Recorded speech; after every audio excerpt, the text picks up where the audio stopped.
क्या सवर्ण होना पाप है? शुरू से ही सवर्णों के साथ दोहरा मापदंड क्यों? नया यूजीसी बिल इसका उदाहरण है। देश की उच्च शिक्षा व्यवस्था की रीढ़ मानी जाने वाली यूनिवर्सिटी ग्रांट्स कमीशन यूजीसी आज सवालों के घेरे में है। बदलती नीतियों और उठते सवालों के बीच यह मंथन जरूरी हो गया है कि क्या कोई भी सरकार जब चाहे किसी की समानता का अधिकार छीन सकती है। यूजीसी के नाम पर सरकार की मौजूदा नीतियां शिक्षा नहीं बल्कि वैचारिक भेदभाव को बढ़ावा दे रही हैं। मेरिट, मेहनत और योग्यता की जगह वोट बैंक की राजनीति ने ले ली है। सवर्ण समाज को जानबूझकर खलनायक बनाकर पेश किया जा रहा है, जबकि उसी समाज ने शिक्षा, शोध और राष्ट्र निर्माण की नींव रखी है। अवसरों का संतुलन जरूरी है, पर संतुलन के नाम पर अन्याय स्वीकार नहीं। यूजीसी का काम समान अवसर देना है, किसी एक वर्ग को दंडित करना नहीं।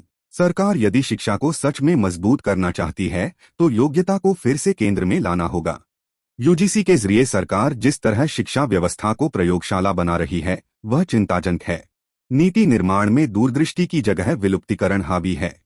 सवर्ण समाज को हर विफलता का प्रतीक बनाना आसान रास्ता है, पर सच यह है कि इसी वर्ग ने सीमित संसाधनों में भी देश को शिक्षक, वैज्ञानिक और प्रशासक दिए। समानता का अर्थ यह नहीं कि योग्यता को कुचल दिया जाए। आरक्षण सुधार का विषय हो सकता है, पर अंधा विस्तार नहीं। सरकार यदि सच में न्याय चाहती है तो शिक्षा में राजनीति नहीं, प्रतिभा को प्राथमिकता दे। नीतियां ऐसी गढ़ी जा रही हैं मानो योग्यता कोई अपराध हो और सवर्ण होना सबसे बड़ा दोष। यह विचारधारा न तो संविधान के मूल भाव से मेल खाती है, न ही राष्ट्रहित से। बराबरी का अर्थ अवसर देना है, न कि एक वर्ग की कीमत पर दूसरे को आगे बढ़ाना। शिक्षा प्रतिस्पर्धा से मजबूत होती है, कृत्रिम संतुलन से नहीं। सरकार को समझना होगा, प्रतिभा दबेगी तो देश रुकेगा, और यह नुकसान किसी एक समाज का नहीं, पूरे भारत का होगा। यूनिवर्सिटी ग्रांट कमीशन पर सरकार की नीति अब शिक्षा सुधार नहीं बल्कि नियंत्रण और भेदभाव का औजार बनती दिख रही है। नियम बदलते हैं पर जवाबदेही नहीं बदलती। विश्वविद्यालयों की स्वायत्तता घटाई जा रही है और मेरिट को संदिग्ध बना दिया गया है। सवर्ण समाज को बार बार निशाने पर लेना आसान है, पर समाधान नहीं।